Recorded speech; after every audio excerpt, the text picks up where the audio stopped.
Story 1. She was always in the window. I moved into the apartment on a Thursday, late October. The kind of gray, windless day where the sky just hangs over everything, like wet wool.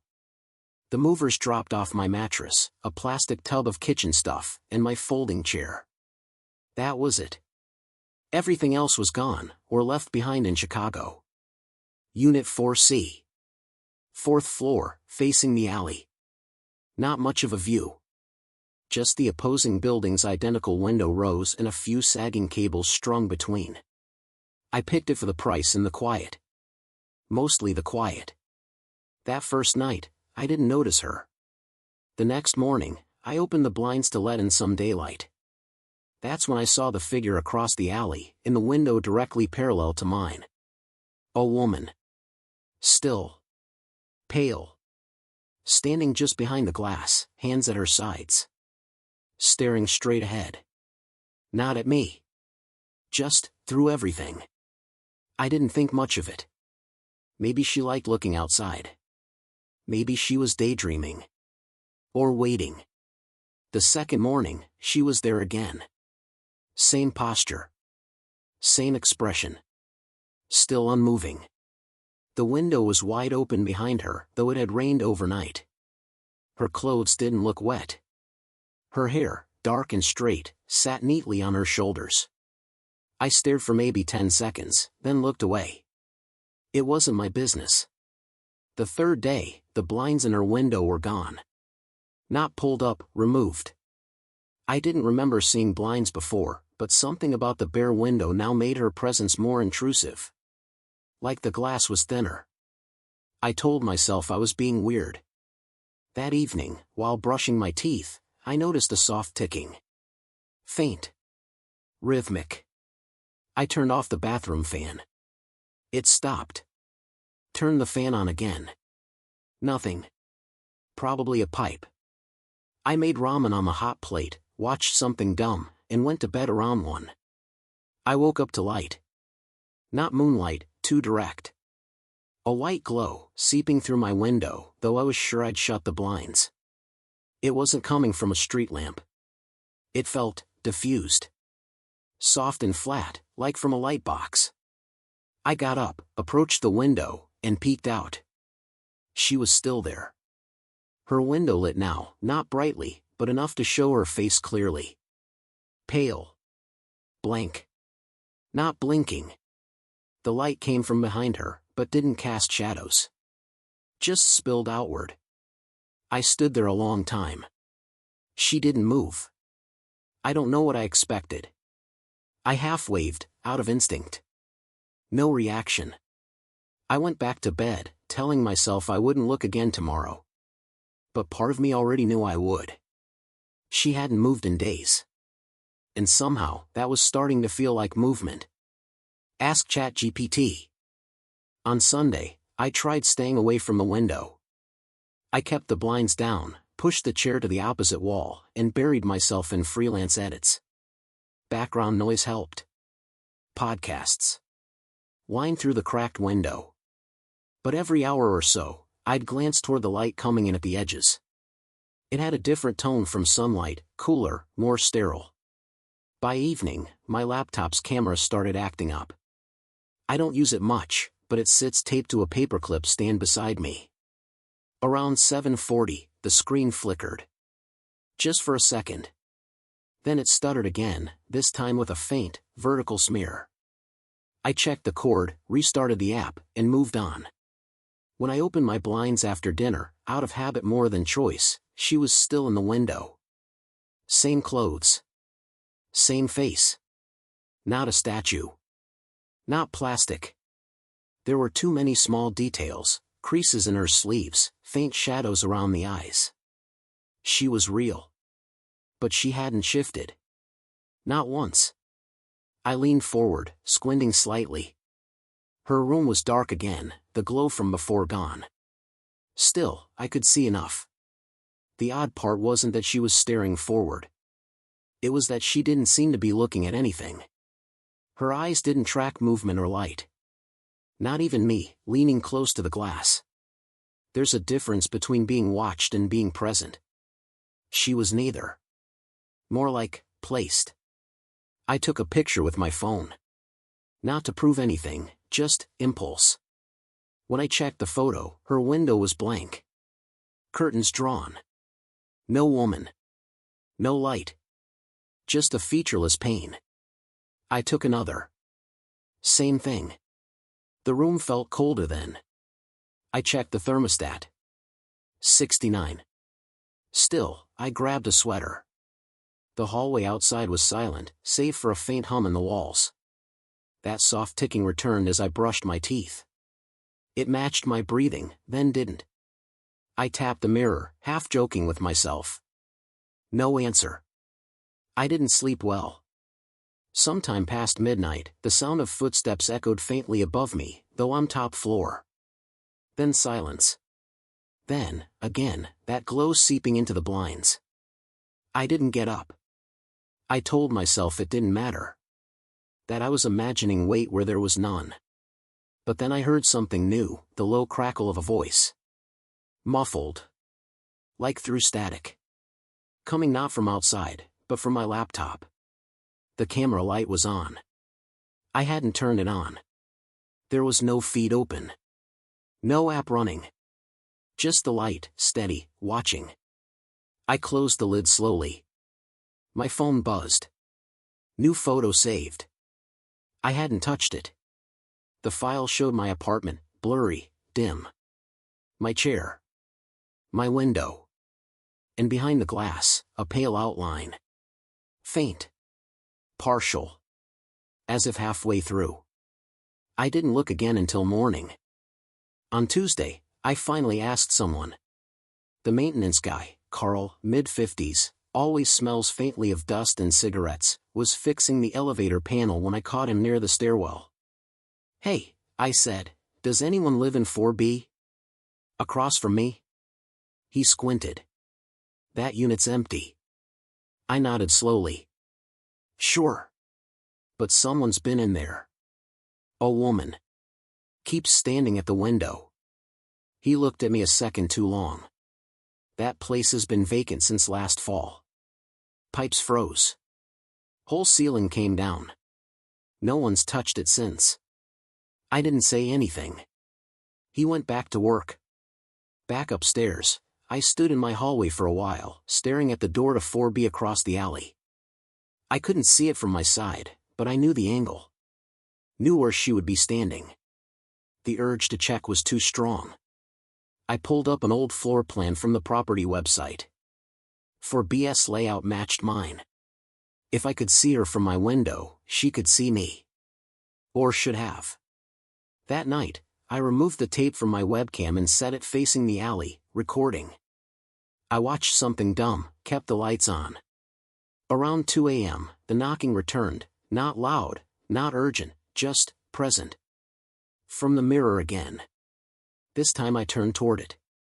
The sound stopped. I leaned in slowly, forehead almost touching the glass. My reflection looked tired, older. But something in the posture, my shoulders maybe, felt unfamiliar.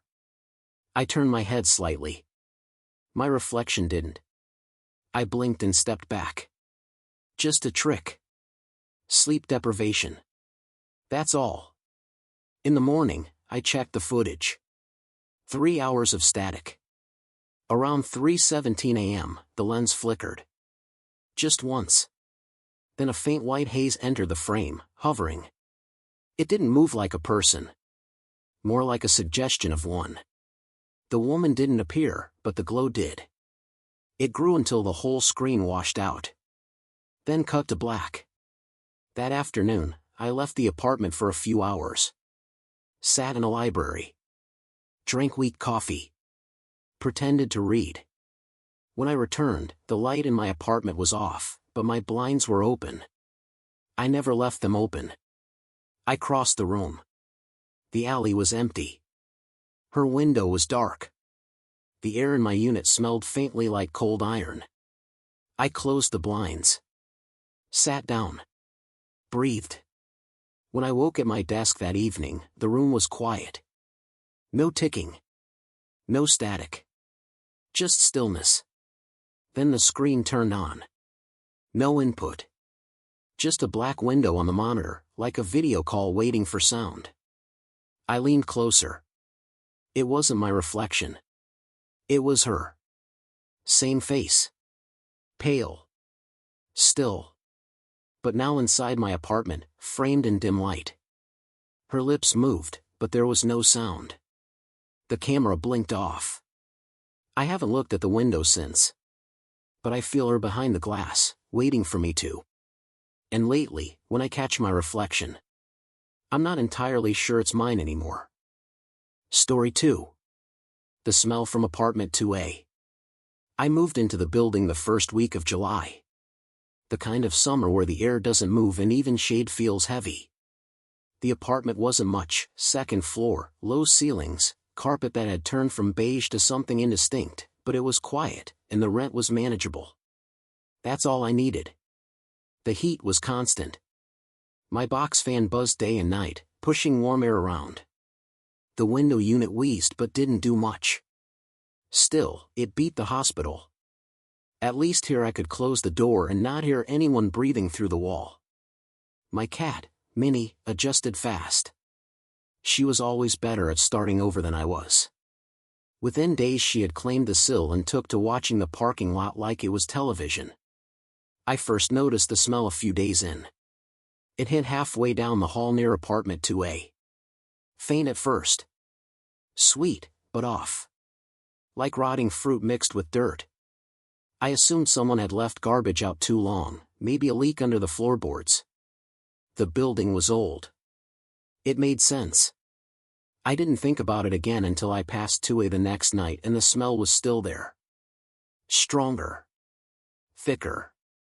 It stuck in my nose, coated the inside of my mouth. I paused by the door, just a second. No sound came from inside. No television. No footsteps. Not even the hum of a fridge. The next day, I asked the landlord about it when he came by to fix a cracked window in the lobby. Anyone living in 2A? I asked. He didn't look up. Nah. Vacant. Since spring, I think. I nodded. Okay. Just smells weird. He shrugged. Probably a dead mouse in the wall. Happens. Then he left. By Thursday, the hallway was worse. Heat collected there, thicker than in the units. The smell hung low, and Minnie had started avoiding that section completely. She used to sleep by the door. Now she stayed near the bedroom window and hissed if I opened the hallway. That night, as I brought in groceries, I noticed something strange: mail sitting in front of 2A. 3 packages. All from different stores, different handwriting. One was postmarked over 2 weeks ago. If no one lived there, why hadn't anyone taken them? I thought about picking them up. Leaving them by the office downstairs. But something about the boxes, the way they were stacked, slightly off-center, felt intentional. Like they weren't forgotten. Inside my apartment, I couldn't shake the smell. It clung to my clothes. Even after a shower, I swore I could still taste it. I lit a candle. Took an Advil. Told myself it was just old pipes. But that night, Minnie scratched at the closet door until dawn. I tried to hold her. She bolted. And when I stood outside my bathroom at 2 a.m., groggy and thirsty, I heard something soft from the hallway. A voice. Barely audible. Low. Just one word. Dana. By the following week, I started keeping a towel at the base of my door. The smell had changed. Less like rot, more metallic now. Sharp and damp, like pennies left in a bowl of water. It drifted in overnight, clung to the air. I stopped opening the windows. It didn't help. Minnie grew worse. She avoided the hallway entirely. When I picked her up and carried her toward the front door, her claws extended and she wriggled free before I reached the mat. I didn't try again. I found the red envelope on Tuesday. It was tucked inside my mailbox, unmarked, no postage, no return address. Thick paper, almost velvety. Inside was a single slip of yellowed paper. Folded once. No handwriting, just a faint stain in the corner that looked like a smudge of dried sap. I held it for a moment. Not fear exactly, but discomfort. Like I'd touched something that had once been alive. I left it on the counter. Thought maybe it was a prank. Kids messing around. Except I hadn't seen anyone else in the building under 50. No kids. No teens. Just retirees and the one quiet woman on the third floor who only ever nodded if we passed. Later that night, I took the trash out and caught movement out of the corner of my eye. I paused at the landing. The hallway was empty. But the packages in front of 2A had shifted. One was turned now, label facing in. Another had a torn corner that hadn't been there before. I could see something dark inside, maybe fabric or paper, but I didn't look closer. I stepped past quickly. Back in my apartment, I noticed something else. The hallway mirror had a streak across it. A long, downward mark. I hadn't touched the glass in days. In the reflection, it looked right, but off. I tilted my head slightly. The movement didn't match, not exactly. A half-second behind. Barely. But enough.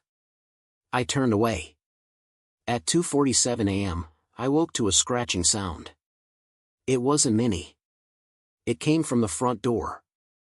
Long, slow drags across the wood. Then 3 quick taps. Silence. I waited. It didn't come again. When I looked through the peephole, the hall was dark. The bulb above 2A had gone out. I returned to bed but didn't sleep. In the morning, the red envelope was gone from the counter. I never moved it. I checked drawers, under the fridge, even the trash.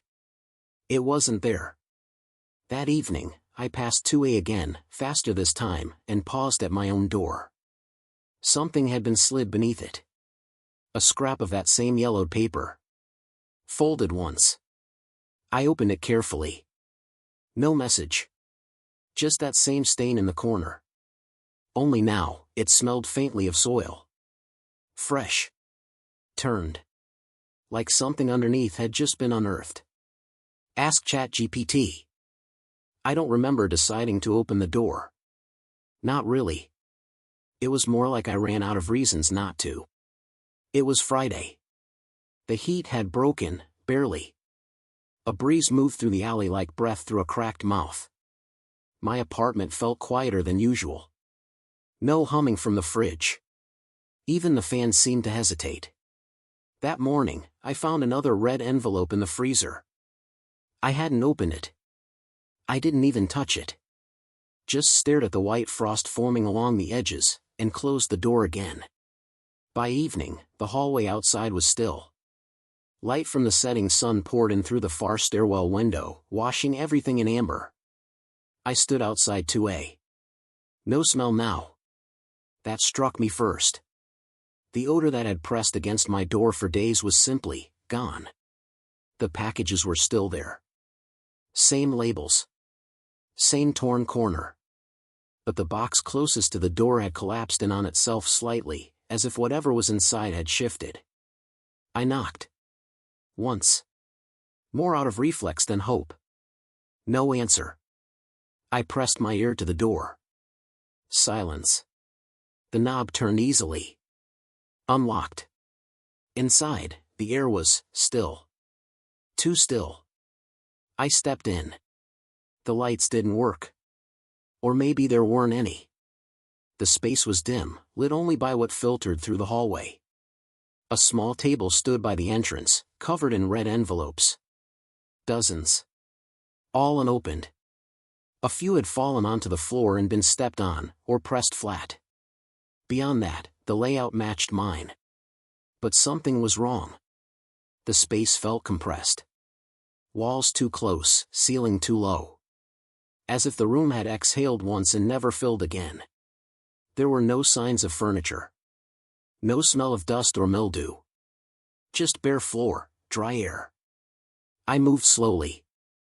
The window at the far end was covered in paper. Old yellowed pages, glued edge to edge. Something scratched into them in long, looping lines. Not words. Not symbols I knew. Just movement. In the center of the living room was a single chair. Wooden.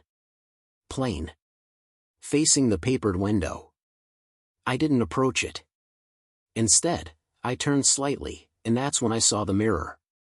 Hung low on the wall near the kitchen. Too low. The glass had been smeared, deliberately, except for a single oval, perfectly clear. I stepped closer. Looked in. My reflection stared back. But something in its eyes, too focused. Not tracking.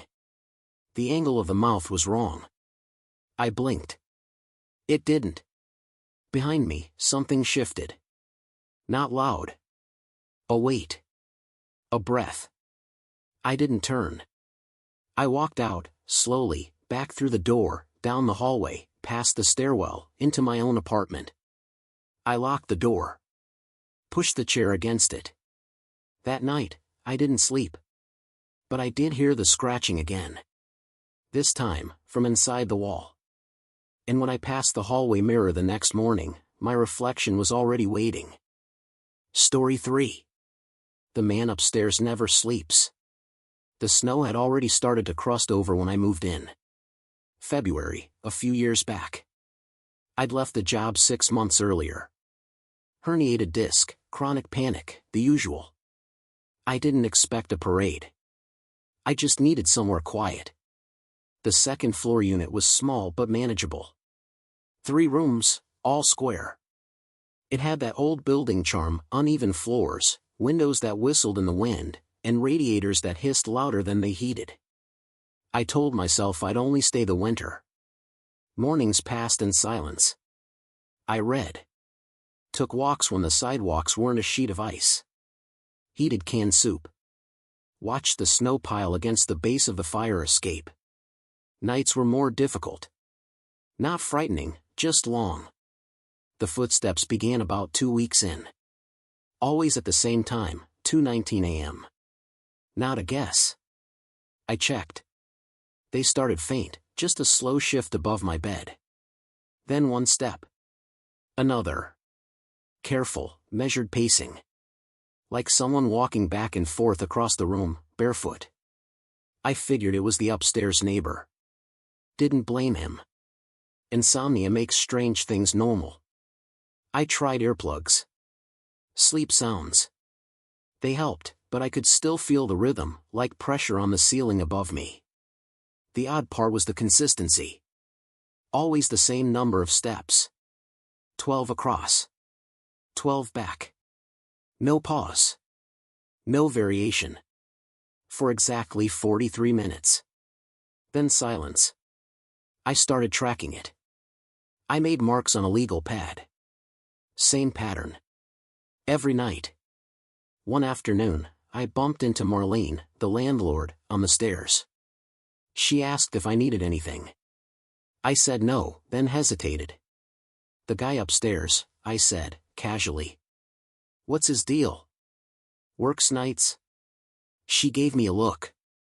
Confused. There's no tenant above you, she said. Unit 3BS sealed. Fire damage. I blinked. But I hear someone walking.